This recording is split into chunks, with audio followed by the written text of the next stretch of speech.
गौतम बुद्ध की एक प्रचलित कथा के अनुसार एक दिन सुबह सुबह सभी शिष्य बुद्ध के प्रवचन सुनने के लिए एक साथ बैठे हुए थे।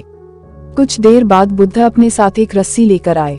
तथागत के हाथ में रस्सी देखकर सभी शिष्यों को हैरानी हुई। बुद्ध अपने आसन पर बैठे और उन्होंने रस्सी में एक के बाद एक 3 गांठ बांध दी। इसके बाद उन्होंने शिष्यों से पूछा कि क्या ये वही रस्सी है जो गांठ बांधने से पहले थी। इस प्रश्न के जवाब में एक शिष्य ने कहा कि तथागत, इसका उत्तर थोड़ा मुश्किल है। ये हमारे देखने के तरीके पर निर्भर करता है। एक तरह से तो रस्सी वही है, इसमें कोई बदलाव नहीं है। एक अन्य शिष्य ने कहा कि अब इसमें 3 गांठें लगी हुई हैं, जो कि पहले रस्सी में नहीं थी। इसे बदला हुआ भी कह सकते हैं।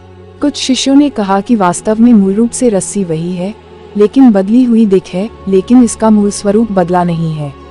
शिष्यों की बात सुनकर बुद्ध ने कहा कि आप सभी सही बोल रहे हैं। अब मैं इन गांठों को खोल देता हूँ। ये बोलकर बुद्ध रस्सी के दोनों सिरों को खींचने लगे।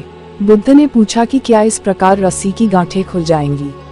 सभी शिष्यों ने कहा कि नहीं, ऐसा करने से तो गांठें और ज्यादा कस जाएंगी। इन्हें खोलना और मुश्किल हो जाएगा। बुद्ध ने कहा कि ठीक है, अब एक अंतिम प्रश्न, इन गांठों को खोलने के लिए हमें क्या करना होगा। शिष्यों ने कहा कि हमें इन गांठों को ध्यान से देखना होगा, जिससे हम जान सके कि इन्हें कैसे लगाया गया है। इसके बाद हम गांठें आसानी से खोल सकते हैं। बुद्ध इस जवाब से संतुष्ट हो गए और उन्होंने कहा कि ये सही बात है।